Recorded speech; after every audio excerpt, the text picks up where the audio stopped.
Hello, everybody. Welcome back to the Strength and Weakness podcast. I am Morgan, one of your co hosts, along with Ellen, and we are excited to be back with you today, chatting a little bit about female sexuality. This is exciting, as Ellen and I both are females, and this is our line of work, and specifically something that Ellen specializes in. We're excited to chat with you today.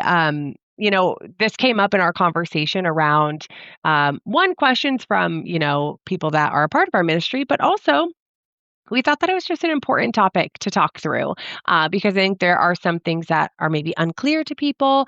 There's differences between men and male and female sexuality. And we're hoping to dive into it today, give you kind of a general blanket, general overview of some things that we've noticed across the board. And then if there's any follow-up questions, we encourage you to reach out. We'd love to chat with you about it. So before we hop in, Ellen, any words of why this is important to you or why this is a topic that you like to talk about? Yeah, well, first for me personally, I think female sexuality is my first love because this is the first thing I started studying out because I wanted to understand more about me and my own experience, what I was going through. So in grad school, this was like a big focus for me in all my research projects. I've kind of over the past decade moved away from this a little bit because the needs have grown, right?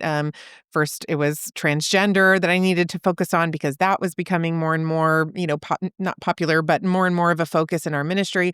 Now it's parents and their relationship with children. So for me, talking about female sexuality first feels like I'm returning to my first love, but also I have to dust off the cobwebs a little bit in my brain because it's been a while since I've discussed it. But also, the reason that this came up was because I got an email from someone through the ministry and they wanted to know more about female sexuality. And I said, yeah, we got podcast episodes about that. Let me send you a link. And then I could not find a podcast episode of ours where it specifically said, female sexuality or all about female sexuality. So I know that we've discussed it in podcasts before here and there, but we just thought it would be helpful to have one podcast where we have, some really vital information that I think all women need to know about their own sexuality. These are things that we've never been taught. But that is true for many women. And I think because of that, it leads to a lot of confusion and shame for women in our sexual arousal. And I think just help knowing these things, teaching them to our children even, would be really helpful for us to navigate sexual attraction, sexual arousal as we go through the development stages. Yeah, absolutely. And I think you touch on a really key point, which is it's not talked about a whole lot, right? We're not taught these things. Yeah. When I view or when I hear, female sexuality, and even in my own experiences, I feel like, right, there's everything lives on a spectrum. And I think when it comes to discussing sexuality as a whole, you have the people who are really, really open to talking about it and or maybe we live in an over sexualized world. So maybe live in this is what the world is going to teach you. So I'm going to we're going to live in what the world is teaching. And then I feel like you have the hyper conservative side that's like, Mm, if we don't talk about it, maybe they won't ask any questions, or maybe mm, it's not there, or maybe I never talked about it. So I don't even know how to talk to my children or other people about it. yeah. Um, and so, when we're looking at this spectrum, I would hope that we could fall somewhere in the middle where we can find a godly perspective of how do we engage with, adolescents in this conversation, but even to how do we open the conversation peer to peer to have Hmm. this be more of a conversation? Because I know even in my circle, my church community, this is something I am trying to bring to the forefront and have more conversations in my friends in my group of friends or in our Bible study group or whatever, where I'm like, I want this to be something that I don't feel any shame going into the conversation. And I know that it usually is pretty abrasive or shocking to people when it's let's talk about this. And so I do Hmm. hope that this kind of opens up the door for people to feel a little bit more comfortable and confident when they do enter into some of these conversations. Yeah. I think the trick is we got to talk about it. I always like to say vulnerability begets vulnerability, right? So we're going to be vulnerable and share with you listeners about our experience, what we know about female sexuality. Then you can go into your relationships in life and discuss it matter of factly, not full of shame, but vulnerably. And hopefully that will beget more and more vulnerability. Yeah, absolutely. All right. Well, let's jump into it.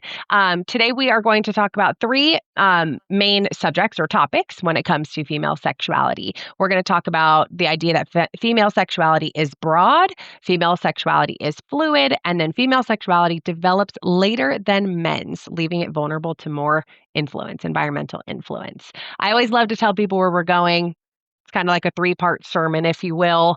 You know where we're going, and, by the end of the podcast, really hoping that, again, you feel confident going out and having these conversations. So starting with female sexuality being broad, Ellen, can you paint the picture for us? Like, why is female sexuality considered, like, broad and not really narrow? Like, why would we put it under that category? Yeah, well, one of the coolest studies that I think has been done in this area is a big brain imaging study that these group of social scientists did. They brought men and women into rooms and they hooked them up to brain imaging equipment and they showed them different pictures of sexualized content. And what they found was that heterosexual men were oriented toward sexual arousal that depicted women, right? That gay men were sexually aroused by sexual content that depicted men. But women were sexually aroused by both content that depicted men or women, whether Wow. they identified as heterosexual or homosexual. So this is like a really fascinating study about Yeah. female sexuality because that means that women have the ability to be sexually aroused by any sexual stimulus, no matter what gender is depicted. So whenever I, say this in front of a group that I'm speaking to or like a church, right? I always acknowledge to the husbands in the room who are listening to that and they're like, not my wife, right? Like I've been gypped. She Yeah. missed the boat, right? No, it's not that your wife or a woman is most definitely aroused by every sexual stimulus. It's that she has the ability, her brain has the agility, if you will, to be sexually aroused by any sexual stimulus, regardless of gender. So that's really big. And I'm sure, as you can imagine, can be really confusing for a lot of women, especially in our world where we're so quick to label and to try to put people in boxes, right? So imagine a 9-year-old little girl watching an overly sexualized commercial that's depicting a woman. Her Yeah. brain has an automatic response to it that creates sexual arousal. This is something that this 9-year-old has absolutely no control over. It's a automatic brain response. She feels sexual arousal and then, sees, oh, I felt sexual arousal from this woman on this commercial. I must be gay. And then from the age of 9, which is way too early to determine, especially a woman's sexual orientation, from 9 years old, she has convinced herself, I am gay. That is who I am. That's part of my identity. Such that 10 years later down the road, when it's actually time to formalize that sexual orientation, that's a big part of one of those factors that contributes to her sexual orientation that maybe if someone had told her, hey, you're a woman and that means God made your brain to be much more malleable, much more agile as it relates to sexual arousal, just because you're aroused by another woman might mean that you're attracted to any and all women, but it also might mean that you're not. Yeah. Well, and you said something that I wanna ask for some further clarification, right? You mentioned that, arousal doesn't necessarily mean orientation. Can you No. walk us through, like, why is that, and why is that distinction really important? Yeah, well, again, right, I think because we live in a world that wants to tie our attraction to our identity, right? And of course, Mm, as followers of God, we know that our identity is wrapped up in God, wrapped up in Christ with God, which is what the Bible tells us, right? yeah. It's not that we need to be ashamed of our sexual orientation or our attractions, same sex or otherwise, but that can be a part of our experience, even if it's not part of our identity. So, in a world where identity is so fused with attraction, we want to be matter of fact with other people and with ourselves and with our children about arousal, being what it is, not being ashamed by it, but not tying it too quickly to our orientation and certainly not to our identity. That attraction could be indicative of an overall orientation, or it could not be, especially with women. Yeah, that's a really good point.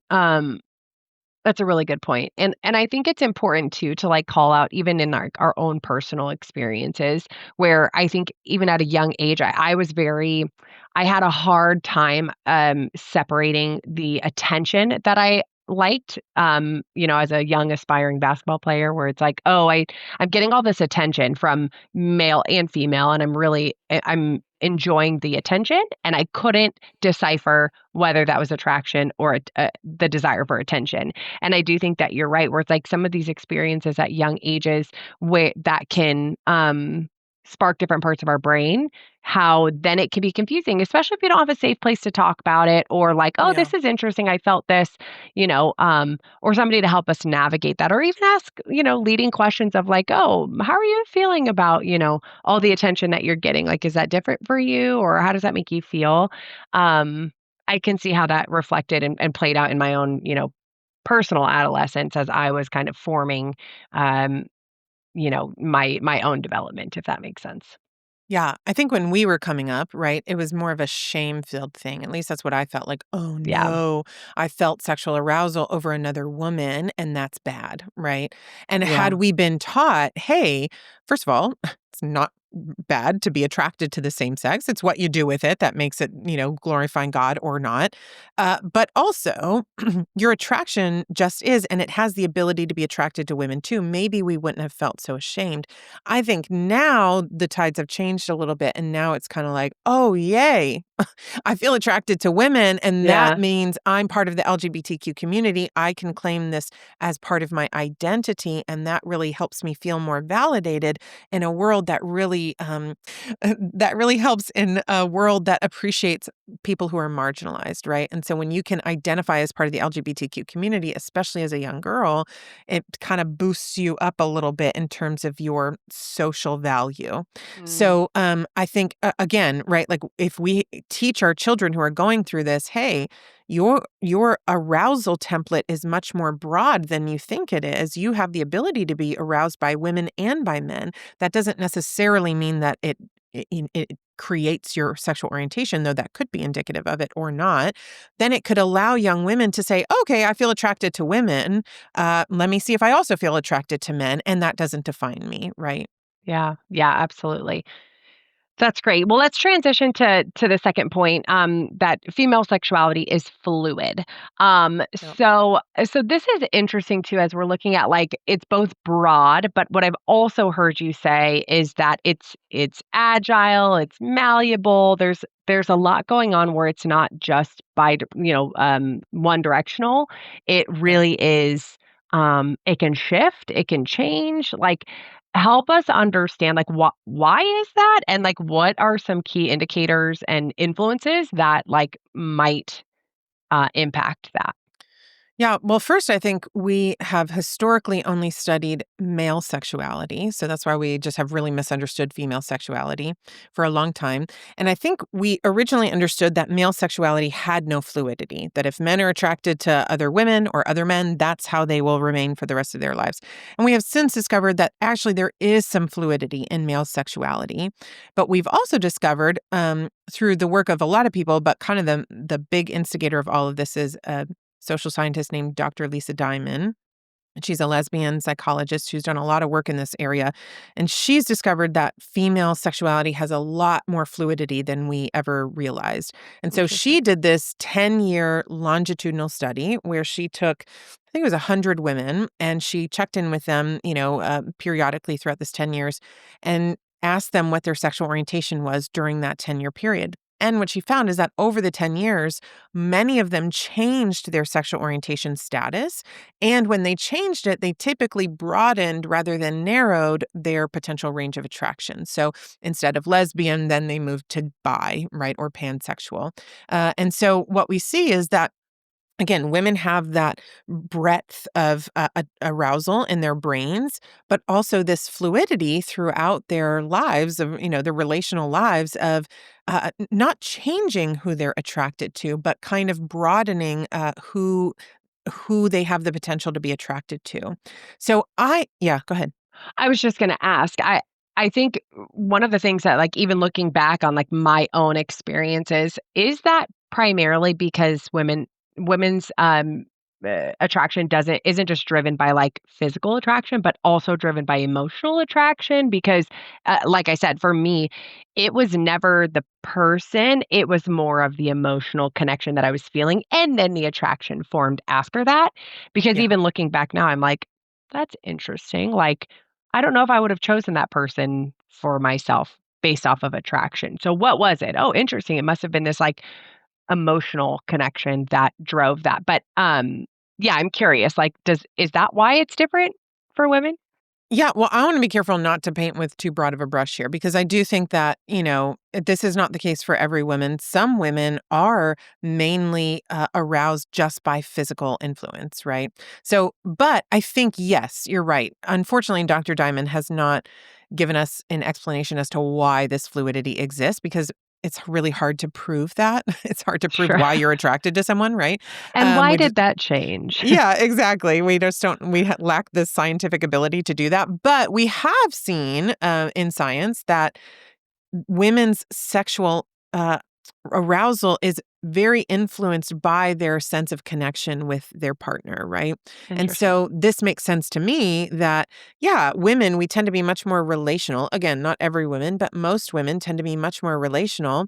And I know for me, this is true even with my husband, right? Like I've known my husband since I was 5 years old, and I never, not once, felt attracted to him until we were well into our dating relationship and I felt safe with him, known by him. I wanted to be known more by him, right? Like for me, I think my arousal is very tied to how safe and how connected, how seen, known, and loved I feel by someone. Now, that doesn't mean I never look at someone, man or woman, and think, wow, that's a really attractive person. But Sure. to be so aroused that I would want to enter into a deep, meaningful relationship or even a physical relationship with them, I would need to feel really connected first. I think that's the truth for most women, not all, but most. So yes, I think that's a big part of it. Yeah, and I think you just called something out that I think is important to just, like, put a pin in too, is, like, it is not uncommon to still be attracted to people or have that change. Or, I think this is something that I've realized is there are people who I never thought I would be attracted to. And then all of a sudden in my adult life, I'm like, oh, interesting. I've just found that person attractive. And I think if you're in a safe, loving relationship, I have found like that's important for me to share with my husband only because like I am driven by an emotional connection and those things can feel like blockers to me. So I'm like, Mm, oh, I just need to like get this out. Like, I thought that was really interesting. I don't want it to, like, be able to, like, take a hold of my heart, if you will. But I do think that it's really interesting that, again, not with too broad of a brush, but that is a piece that really influences the female sexuality. Um, so just to circle back, right, we talked about, like, factors that can influence the fluidity. Like, can you walk us through, based off of the research that you've seen and you've experienced and heard, and even in maybe your own life, like, what are the factors that can influence that? yeah, well, I mean, if you think about the development of sexual orientation, the development of sexual attraction, it happens in pre-adolescent years, right? It's forming all throughout our childhood, and then in the preteen and teenage years, it's formalized and then eventually expressed to other people. So during that sort of, I call it the championship of sexual orientation development, right? Like that's the end game, right in our preteen and teenage years. That's, Think like, about 10? Like, it's like 11 at the earliest for women okay. to probably 14, 15 at the latest for women, right? Okay. Mhm. So think about that time in your life. Like what's happening during Hmm. that time? You're really connected to your female peers, right? Your male peers are shorter than you. They're going through an awkward My stage of my development. my male you can't tell how tall I am, but my male peers were always shorter than me. Yeah, I'm, like, Morgan's 5'11", really tall. The first time we and met in person, I was like, "Wow, you are tall." well, I have such vivid memories in my preteen and teen years being like, "Will I find anybody who is as tall as me, who wants You to did. actually be in a relationship with me?" No need to worry, everybody, my husband is 1 inch taller than me, so we So found it. no heels. I will say, believe it or not, Morgan, because you've also met me in person, know how short I am. I was taller than most of my peers at that stage in life, and then I haven't grown a single inch since. I was the I love tallest it. fifth grader you ever met, and now I'm the shortest 30-something-year-old that you've ever met. But yeah, so what's happening during that stage is we're super connected to our female peers. We feel misunderstood by our male peers. They're going through an awkward time of development. Usually we are ahead of males during that stage of development, emotionally at least, right? And so we're not really connected romantically to our male peers. We are very connected to our female peers, though. And so at a time where we're learning so much about ourselves, about the world around us, and about our own sexual attraction, we're also incredibly connected to our female peers, and connection is a big part of our sexual arousal. So all of this can kind of come together to create romantic attraction, a sexual physical attraction toward a female peer. Then, of course, there are other things that influence our sexual orientation as well. We can talk about that a little bit in the next point too. But there's lots of factors. There is a biological component to our sexual orientation. There's also a lot of environmental components to it as well. So obviously, if anyone has ever had trauma, that could definitely affect someone's sexual orientation in either direction. The safety you feel in relationships with men and women during this preteen, teenage stage, the attachment that you had with your parents, the intimacy that was shown in your home growing up, right? Like all these things influence who we feel attracted to and the safety that we feel in that attraction. But it looks different for everyone. Everyone who was abused, let's say, everyone who had a safe and healthy childhood are not going to come out with the same outcome. Yeah. Yeah, absolutely, and I can kind of be one of the examples there. It's very interesting to me, because as an adult, having matured quite a bit, I always wondered, like, what drew me to the same-sex relationships that I was in, and I had always, like, heard, right, these buckets, people are, "Well, if you were abused, then you're gonna go into a same-sex relationship," or, Mm. like, the people had all these, like, Mhm. explanations, Explanations, yeah. reasons why. And as I got older, I was like, "Well, like, what was it for me?" I had a very, like, loving and attached relationship with my dad, and, there was never anything that, like, um there was no key moment that I was like, "Well, this is interesting and probably caused that." But as I've gotten older, I feel like God has really, like, allowed me to see where the desire to be loved and where I wanted that natural connection. Like, I always was somebody who leaned towards, like, wanting the emotional and emotional connection with people. So I think Mhm. probably leaned and tended to lean more towards the, female interaction or relationship. But there was a boy who I kissed him in preschool, so I had so much love in my heart. I really wanted to express it. Aw. Having had 2 preschoolers now, I'm like, "Oh my gosh, I can't imagine what my mom thought when Yeah. she got the news that day," you know? Um, and then my mom just, like, 2 weeks ago gave me a note that I had written about this boy, and I was like, "Mom, I don't know what's wrong with me. I can't stop writing so and so's name down. Um, I just think about him all the time. I don't know what's wrong with me. Help me."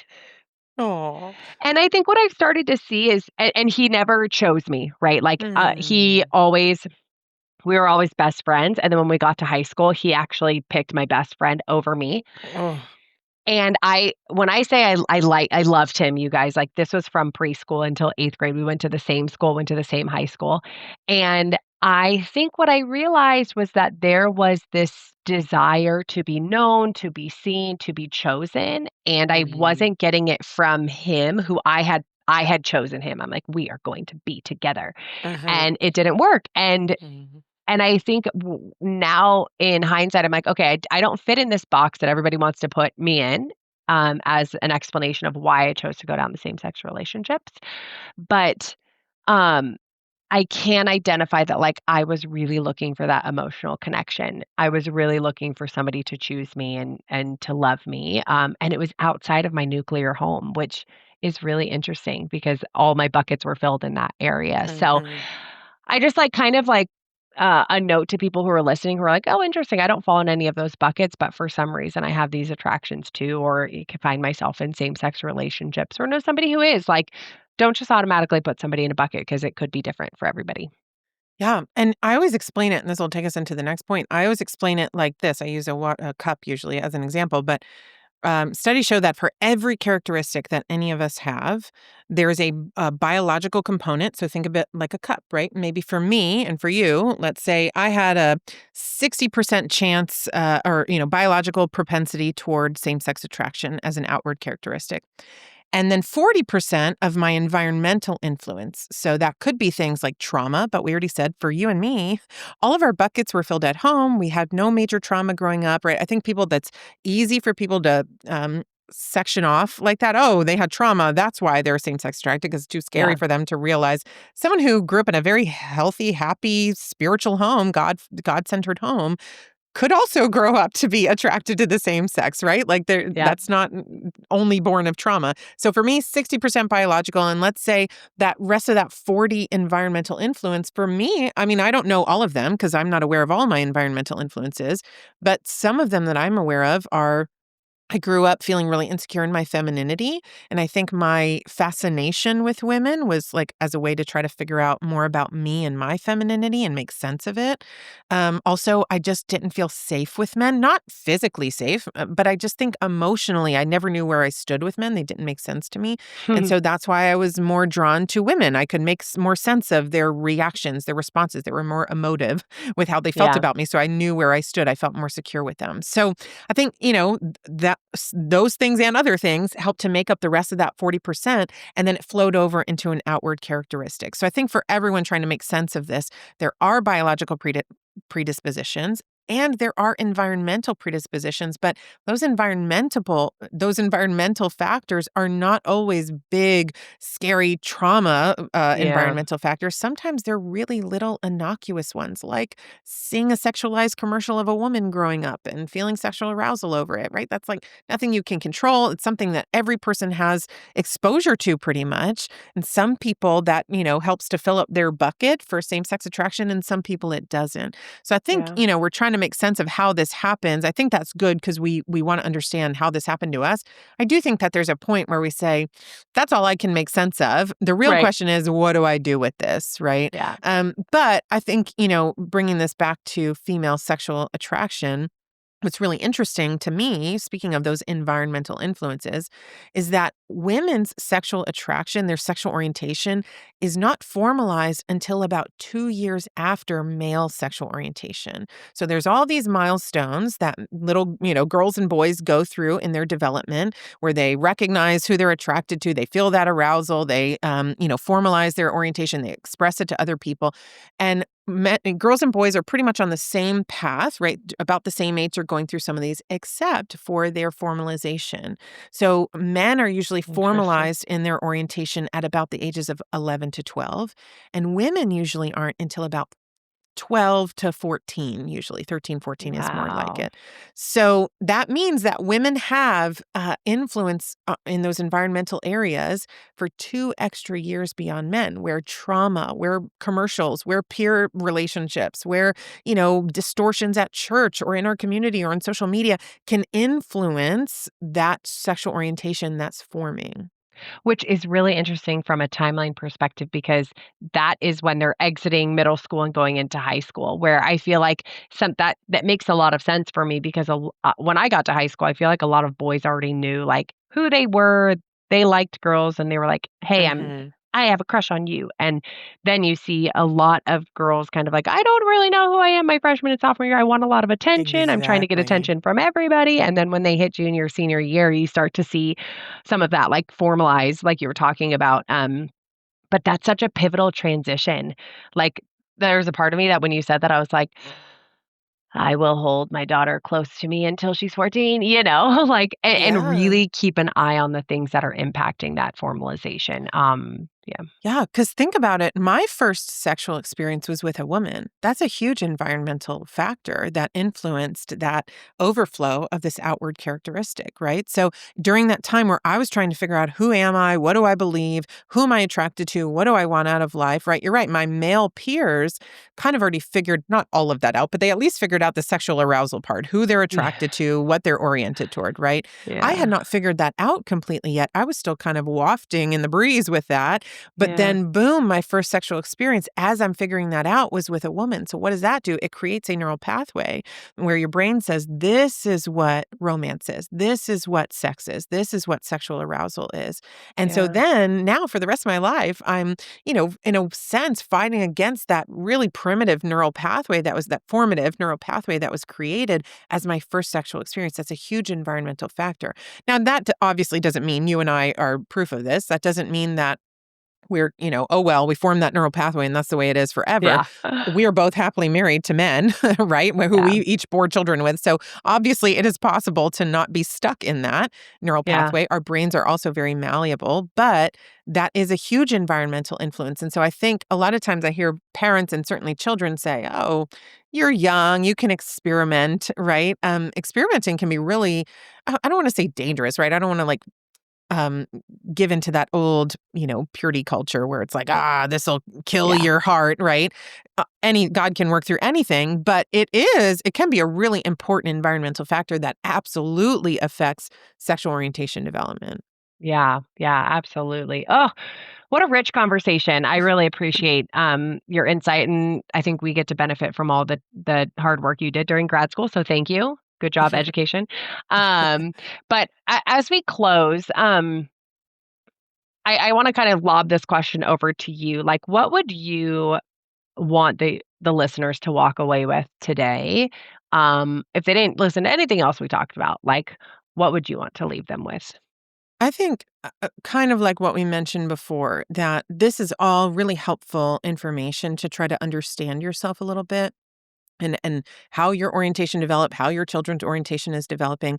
But I would caution anyone to let this be where you begin and end with this conversation, right? Because this is important so that we can understand a little bit more about ourselves. But we live in a world where our God, sometimes the cultural God of today, is self exploration and self understanding. But we as Christians live by a worldview that says understanding ourselves better is a way to better understand God, our creator. And by Mm, understanding him better, we understand ourselves better, right? It's this nice little yeah. circular thing. So I think it's great to understand a little bit more about ourselves, but that's not the end of the story. The beginning and end of the story is you are God's, you belong to him. And even if your orientation, your sexual arousal doesn't make sense to you, it makes sense to him. And you can find a place of identity, belonging, love, all those desires you've ever wanted in any relationship you've been searching in. You can find it all in him. Yeah. Yeah, and I think sometimes, like, we equate, like, confusion with brokenness and, like, Hmm. "Oh, if I'm confused or if something's not clear, there must be something wrong with me." And I feel like God wants us to lean into that. Like, he wants us to come to him with our confusion and with, like, "What is happening?" You know? I've Yeah. actually, shout out Bible Project, love the Bible Project. I just started listening to their year-long, like, Oh, read the Bible with them, and they have such great content, and they put a video with all these. What I have been noticing, though, as I'm listening through Genesis is, like, God works through people who have done terrible things, and he has so much grace and so much forgiveness and wants us to come to him regardless of where we're at, and I just have been overwhelmed with the understanding of, like, wow, he never gave up on people no matter what season they were in, yeah. um and I think he feels the same about us as we're navigating something that, right, we said at the beginning is not talked about. Weren't necessarily taught. We're not talking about it in peer groups. We're trying to navigate this. If some people are trying to navigate this and how to talk to their children about it. Because if not, right, their school's going to teach them some bare basics. But like other than that, like it's not something that it's not the forefront of our, cultural conversation, especially from a Christian standpoint. So I Yeah. appreciate the conversation today, Ellen. Thank you for leading the charge in this. Thank you for like taking, I mean, this is just like personal shout out as a friend, but like, thank you for wanting to learn about this so that you could educate us and Mm, that you could spend the time like giving us a godly perspective on something that's not talked about. And I mean, I know I lean on you a lot as a resource as a friend, but I just think you are so rich in your knowledge in this area. And I hope that our listeners felt the same today. And like we said, if there's any questions, please let us know. Otherwise, we'll see you on the next podcast.